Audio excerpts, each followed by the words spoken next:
So we have all had students who have an accommodation for extra time on a test. That's a pretty common one. And it could be for various reasons. It could be because of something physical where it takes the student a while to write something. It could be for a learning disability where the student's timing isn't going to allow them to demonstrate their knowledge to the fullest extent that they actually have it.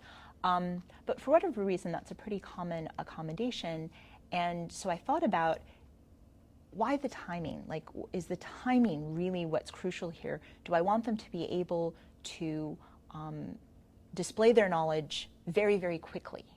Or do I want them to be able to display their knowledge very satisfactorily? And I thought, the speed of the test is not really what's crucial for me in this assessment.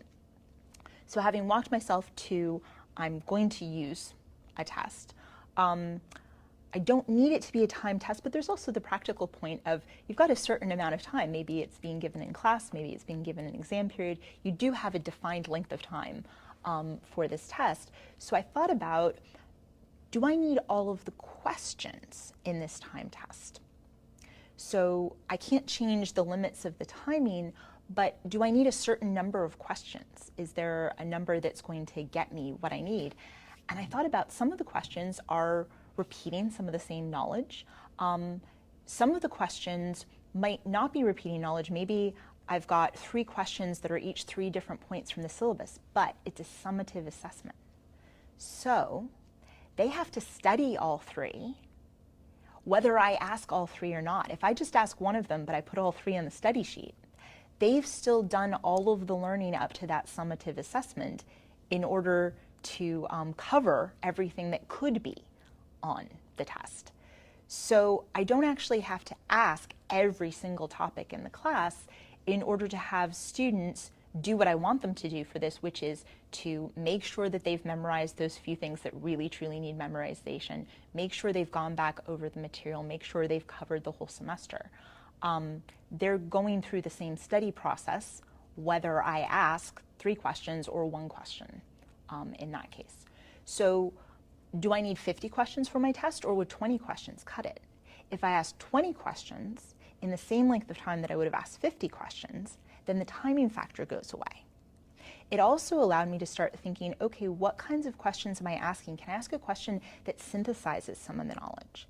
Can I ask a question that maybe requires a few extra minutes to think through rather than just slapping the knowledge down on the page? So I got a better 20 questions than I had 50 questions. I got something that was really, to me, represented what was being learned in the class better in 20 than in 50.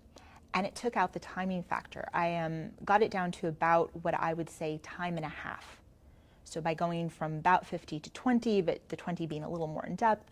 And I've actually, over a few semesters, rolling out this different way of doing things, I was able to see how quickly students finished different questions and different numbers of questions. And I was able to calculate it really is about time and a half, which is a common accommodation.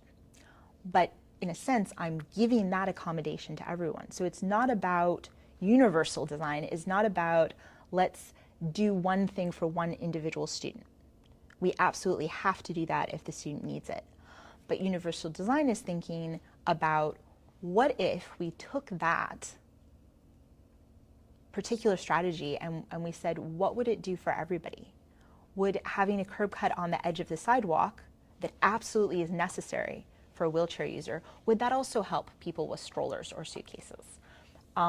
So if doing time and a half is useful to some students, what would happen if I made my whole summative assessment have, as it were, extra time built in?